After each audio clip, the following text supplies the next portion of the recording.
ನಾನು ಈಗ ಜಯನಗರ 4th ಬ್ಲಾಕಲ್ಲಿ ಇದ್ದೀನಿ. ನೀವು ನೋಡ್ತಾ ಇದ್ದೀರಾ, ಈಗ 8:15 ಅಷ್ಟೇ ಆಗಿರೋದು. 8:15 ಟೈಮಲ್ಲಿ ಇಲ್ಲಿ ತುಂಬ ಬ್ಯುಸಿ ಇರೋವಂಥ ಏರಿಯಾ ಆಗಿತ್ತು. ಆದರೆ ಇವತ್ತು ಎಕಾನಮಿ ಬಿದ್ದೋಗಿದೆ. ಅದರಿಂದ ಜನ ಕೊಳ್ಳೋದನ್ನು ಕಡಿಮೆ ಮಾಡಿದ್ದಾರೆ.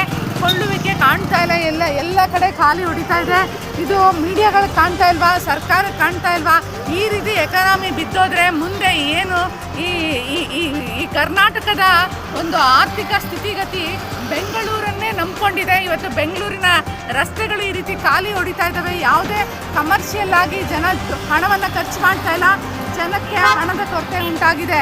ಆದ್ದರಿಂದ ಯುದ್ಧದ ಭೀತಿ, ಮುಂದೆ ಏನಾಗುತ್ತೋ ಏನೋ ಅಂತ ಹೇಳಿ ಜನಕ್ಕೆ. ಮತ್ತು ಬೆಂಗಳೂರಿನಲ್ಲಿ ಸಾಕಷ್ಟು MNC ಕಂಪ್ನಿಗಳು ಮುಚ್ತಾ ಇದ್ದಾವೆ. MNC ಕಂಪ್ನಿಗಳಲ್ಲಿ ಲಕ್ಷಾಂತರ ಹಣವನ್ನು ಡ್ರಾ ಮಾಡ್ತಾ ಇದ್ದ ಯುವಕರು ಚೆನ್ನಾಗಿ ಪರ್ಚೇಸ್ ಮಾಡ್ತಾ ಇದ್ರು. ಇವತ್ತು ಯುವಕರೇ ಕಾಣಿಸ್ತಾ ಇಲ್ಲ.